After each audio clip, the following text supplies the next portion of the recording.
ఆంధ్రప్రదేశ్ రాజకీయాలు చూస్తే ఏమనిపిస్తుంది మీకు? టీఆర్ఎస్ పార్టీ ఉన్నప్పుడు వాళ్ళు గమనించారా ఈ అధికారం శాశ్వతం కాదు, ఇది పోతుంది, మళ్ళీ ఏ రోజు ఎవడో ఒకడు వచ్చి ఇట్లా ఛాలెంజ్ చేస్తాడని లేదు. అట్లాగే ఇప్పుడు రేవంత్ రెడ్డి గారు అనుకుంటున్నాడా ఇది ఎప్పుడొకప్పుడు పోతుంది, నేను జాగ్రత్తగా ఉండాలని? ఒకళ్ళు అనుకునే మాటలు ఎట్లా ఉన్నాయంటే, ఒకళ్ళు నిన్ను కుక్కను కొట్టినట్టు కొడతా అంటే ఇంకోటి నిన్ను గాడిదని కొట్టినట్టు కొడు, నువ్వు నా వెంట్రుక బీకలేవంటే నా బోచు బీకలేవా. ఇవి ఈ సవాళ్ళు, ప్రతి సవాళ్ళు ఇవేంటంటే చూసే ప్రజలకు మసాలా సినిమా లాగా ఉంది. భారతదేశంలో ఎన్నికలన్నా, రాజకీయాలన్నా, పరిపాలనలన్నా ప్రజలకి ఇదొక మసాలా సినిమా లాగా ఉంటాయి. వీళ్ళు ఒకళ్ళ మీద ఒకళ్ళు ఛాలెంజ్లు వేసుకోవటం, ఒకళ్ళ మీద ఒకళ్ళు కొన్ని రహస్యాలు బయటపెట్టడం, సస్పెన్స్, క్రైమ్, థ్రిల్లర్ స్టోరీ లాగా ఉన్నాయి. ఇవి ఎక్కడికి దారి తీస్తాయి అంటే రేపు పొద్దున అని చెప్పాను కదా గతంలో, ఒకళ్ళనొకళ్ళు మడ్డలు చంపుకోవటమేగా యుద్ధం అంటే, చంపుకోవటమే. ఇప్పుడు మళ్ళీ ఆ దశలోనే నడుస్తున్నాయి. ఒకళ్ళనొకళ్ళు ముందు తిట్టుకోవడం వరకు పోయింది. ఫస్ట్ విమర్శించుకునేవాళ్ళండి మర్యాదగా, ఆ విమర్శించుకునే స్థాయి పోయి తిట్టుకునే స్థాయి వచ్చింది. అబ్బాయి అమ్మ ఆ తిట్టుకునే స్థాయి నుంచి ఒకళ్ళనొకళ్ళు జైల్లో ఆస్తులు దెబ్బతీసే స్థాయికి వచ్చింది. అక్కడి నుంచి ఒకళ్ళనొకళ్ళు జైల్లో పెట్టే స్థాయికి వచ్చినాయి. మీకేమైనా అనుమానం ఉందా ఇది మర్డర్లకు దారి తీయదని?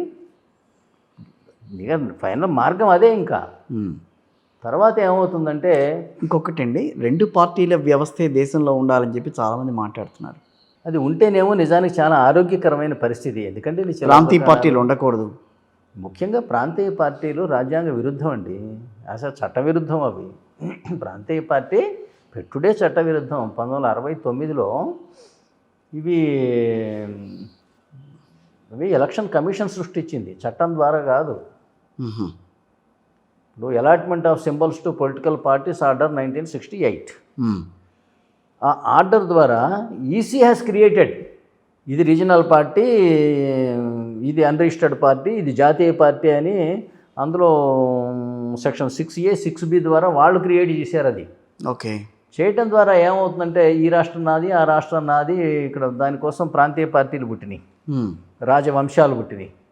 ఈ రాజవంశాలు ఈ రాష్ట్రం నాది అంటాయి. ఇది నాది చేసుకోవడానికి ఏంటంటే ప్రపంచం దేశంలో ఎక్కడా లేనంత సంక్షేమ పథకాలు ఇక్కడ నేను అనౌన్స్ చేసేస్తా, ప్రభుత్వ డబ్బు మొత్తం పంచిపారేస్తా, నా ప్రజలు దీనికోసం వీళ్ళ కోసమే నేను పుట్టా, దేశం ఎటుపోయినా నాకు సంబంధం లేదంట. దీనివల్ల ఏమవుతుందంటే మీకు భారతదేశం one nation one citizenship equality అన్నదానికి భంగం వచ్చేస్తుంది. ఇప్పుడు జమిలీ ఎన్నికలు అందుకే నిర్వహిద్దామని అనుకుంటుంది. అందువల్ల తెలంగాణలో ఉన్నటువంటి సపోజింగ్ ఇక్కడ లోన్ వేవర్ ప్రోగ్రామ్ ఉంది, అట్లాగే ఉచిత విద్యుత్ ఉంది, అట్లాగే ఆరోగ్య శ్రీ ఉంది. ఇట్లా ఈ అనేక పథకాలు చూస్తే ఏంటంటే వేరే రాష్ట్రాల్లో ఉండవు అనేసరికి ఈక్వాలిటీ దెబ్బతినిపోతుంది. అవును. దీంతో నెక్స్ట్ వచ్చే సమస్య ఏంటంటే వీళ్ళకి పార్లమెంట్లో 2/3 మెజారిటీ వచ్చింది అనుకోండి, ఈ చిన్న చిన్న పార్టీలకి. ఇప్పుడు ప్రధానమంత్రి ఎవరు అవ్వాలి? కొట్టుకోవాలి. ప్రధానమంత్రి కొట్టుకొని 1980లో జనతా పార్టీ 13 పార్టీల కోయలిషన్ కనుక వాళ్ళ పార్టీని వాళ్ళే రద్దు చేసుకోవడం అంటే ఆత్మహత్య, రాజకీయ ఆత్మహత్య చేసుకొని ఎన్నికలకు పోతే వాళ్ళకి బుద్ధి వచ్చింది, ఎవడు గెలవలే. కానీ వాళ్ళకు ఒక సాటిస్ఫాక్షన్ మిగిలింది కదా అంటే ఎవరికి రాలేదు, వాడు ప్రైమ్ మినిస్టర్ అవ్వలేదు, నా సంతోషం, నేను అవ్వలేదు, వీడి సంతోషం. దీంతో వాళ్ళు అంతరించిపోయారు. ఇట్లాగే ఈ రీజనల్ పార్టీస్ కనుక పార్లమెంట్లో 2/3 మెజారిటీ వస్తే మమతా బెనర్జీ ప్రధానమంత్రి అవుతా ఉంటుంది, బీహార్ నితీష్ కుమార్ అంటాడు, మాది అన్నిటికన్నా పెద్ద రాష్ట్రం నేను అవ్వాలి మహారాష్ట్ర అంటాడు, యూపీ ఆయన అంటాడు, లేదు నేను ఢిల్లీ నడిబొడ్డునున్న దేశం సెంట్రల్ గవర్నమెంట్ రాజధానిలో నేనున్నా అని ఆయన అంటాడు, 2 రాష్ట్రాల్లో ఉన్నామంటాడు. ఇట్లా మరి వీళ్ళందరూ అవుతానంటే కేసీఆర్ గారు ఒప్పుకుంటాడా? అందువల్ల ఏమవుతుందంటే దేశాన్ని కనీసం ఒక 20-25-30 ముక్కల కింద చేసేసుకుంటారు, తీర్మానం రాసి చేస్తారు. తీర్మానం రాస్తే ఇప్పుడు అడ్డుకునే నాదుడు ఎవరో చెప్పండి మీరు చూద్దాం. మెజారిటీ ఉన్నోళ్ళం మేమే చేసాం, ఇందులో ప్రధానమంత్రి కావాల్సిన అభ్యర్థులు కూడా ఉన్నాం. ఇప్పుడు దీన్ని అడ్డుకునేది ఎవరు? రాష్ట్రపతికి అధికారాలు లేవని చెప్పాం కదా, మేము ఏది పాస్ చేస్తే నువ్వు ముద్ర కొట్టాలని చెప్పాం కదా, మరి ఇప్పుడు ఎవరు ఆపేది? నథింగ్, ఎవరు ఆపడానికి లేదు. సుప్రీంకోర్టు చీఫ్ జస్టిస్ మీరు పోయి సుప్రీంకోర్టులో వేశారనుకోండి, ఆ సుప్రీంకోర్టులో వేస్తే వాళ్ళు ఏం చేస్తారు? తీర్మానం రాస్తారు, అది మా క్లర్క్ మా పోలీసు ఎవరో పట్టుకొచ్చి నాకు సర్వ్ చేస్తారండి, మేము ఇతర పొలిటీషియన్స్ మేమందరం డిసైడ్ చేసి దీన్ని 30 ముక్కలు చేద్దాం 30 దేశాలు అని అన్నాం. ఏ పోలీసు అండి ధైర్యం చేసి మాకు తీసుకొచ్చి నోటీస్ ఇచ్చేది? ఇస్తే చించి పారేస్తాం. చించి సుప్రీంకోర్టు కాగితాలు రాస్తుంది తప్పితే ఏమైనా కత్తులు పట్టుకొని గన్నులు పట్టుకొని యుద్ధం చేస్తున్నాయండి. మీ మాటని విలువ ఇస్తే మీరు మర్యాదగా కాలు మీద కాలేసుకొని కూర్చొని తీర్పులు చెబుతారు. మీరు జడ్జిమెంట్ రాస్తే నేను చీపి పారేస్తే మీరు చేసేది ఏముంది? మీ చేతిలో ఉన్న ఫోర్స్ ఏంటి? ఏం లేదు. అది అందువల్ల ఏంటంటే ఈ చిన్న చితక పార్టీలకి పార్లమెంట్లో 2/3 మెజారిటీ వచ్చిన రోజున రేపే జరగవచ్చు. 2040 మళ్ళీ ఎప్పుడు ఎన్నికలు ఉన్నాయి? 2024, 29లో ఉన్నాయి. 29లో ముక్కలు అవ్వచ్చు కూడా చెప్పలేము. It is so easy.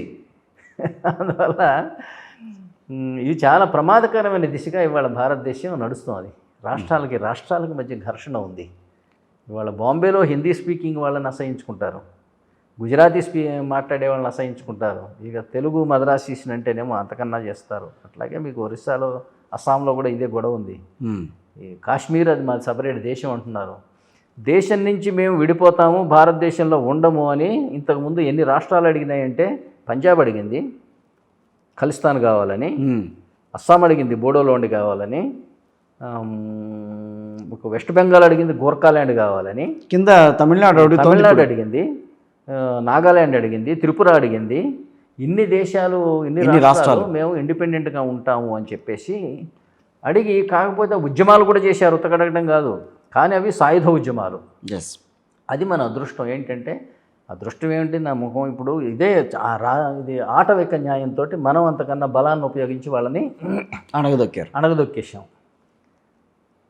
ఆ మనుషుల్ని ఎలిమినేట్ చేశారు, కానీ వాళ్ళ మనసులో ఉన్న భావాలను ఎలిమినేట్ చేశారా? ఇప్పటికి కూడా మేము వేరే ఉంటామనే రాష్ట్రాలు లేవా అంటేనేమో అనేక రాష్ట్రాలు, త్రిపుర, నాగాల్యాండ్, పంజాబ్, అనేక రాష్ట్రాలు, దేశాలు అడుగుతున్నాయి. ఈవెన్ తెలంగాణ కూడా అడుగుతుంది. ఎందుకంటే మా దగ్గర నుంచి నేను 3 లక్షల కోట్ల పన్నులు వసూలు చేసి మీకు ఇస్తే మీరు దాంట్లో 40% ఇస్తున్నారు. 40% ఇస్తున్నారు. మేము ఎందుకు కట్టాలి? మీకు కప్పం. ఒకప్పటి చక్రవర్తి సిస్టమ్ అనమాట. మేము మీకు కప్పం కడుతున్నాం. కప్పం కట్టను అని ఎదిరించడమే రాష్ట్రపతికి, అప్పుడు చక్రవర్తికి, సామంతరాజులకి గొడవలు ఏంటంటే కప్పం దగ్గరనే. ఇప్పుడు అదే మళ్ళీ మేము ఎందుకు కట్టాలి మీకు కప్పం? GST.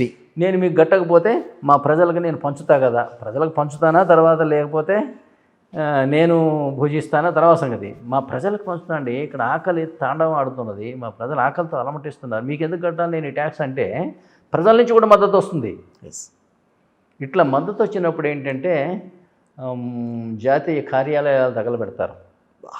ఇప్పుడు మనకి అగ్నివీర ఒక ట్రైన్ ఏదో వచ్చి వందే భారత్ సికింద్రాబాద్ వస్తే ఏం చేశారు? తగలబెట్టారు. అట్లే ఈ ప్రాంతీయత భావం తలకెక్కినప్పుడు ఏంటంటే జాతీయత భావానికి స్థానం ఉండదు. నేను స్వార్థం నాది అనుకున్న తర్వాత మనది అన్నమాట రాదు ఇంకా.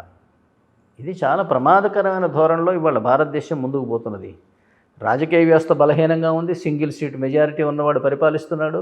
ఈ సింగిల్ సీట్ ఎప్పుడు ఊడిపోతుందో తెలియదు. మీ దగ్గర నుంచి 3 సీట్లు కొనుక్కుంటే నేను ప్రధానమంత్రిని, నా దగ్గర నుంచి 4 కొనుక్కుంటే మీరు, మీ దగ్గర నుంచి 5 కొనుక్కుంటే ఈయన. ఇదేమి మ్యూజికల్ చైర్స్ లాగా ఉంది. ఇది రాజకీయమా? రాజ్యాంగంలో ఎంత చక్కగా రాసుకున్నాం. రాష్ట్రపతిని మీరే ఎన్నుకున్నారు. ఎన్నుకొని గదిలో పెట్టి బంద్ చేయటం, దానికోసం ఎన్నుకోవటం ఎందుకు కదా మొహం? రాష్ట్రపతి అని సరదానా లేకపోతే పని లేక ఎన్నుకుంటున్నారా? ఎందుకంటే ఎన్నుకున్నది ఆయన గదిలో మీరు ఇక్కడే ఉండండి, ఏం అధికారాలు ఉండవు అని ఇక్కడ మేము చెప్పినట్టు మీరు వినాలి. ఏమి వినాలి అసలు? మీరు ఏం చెప్తారు ఆయనకి? ఏమి చెప్పరు. మీరు చెప్పేది లేదు, ఆయన వినేది లేదు, ఆయనకున్న అధికారాలు లేవు. నిజానికి మీకు రాజ్యాంగంలో ఏముంటుందంటే సర్వ అధికారాలు అతనికే ఉంటాయండి. రాజ్యాంగాన్ని అతిక్రమించిన అధికారాలు కూడా ఉన్నాయి ఆర్టికల్ 364లో. అంటే ఇప్పుడు మనకి ప్రధాని పాలన కాదు, రాష్ట్రపతి పాలన కావాలని మీరు చెప్తారా? అది లేకపోతే మీకు ఈ దేశం ఈ రూపంలో ఎక్కువ రోజులు ఉండదు. ఎందుకంటే దేశం ఫెడరల్ అయితే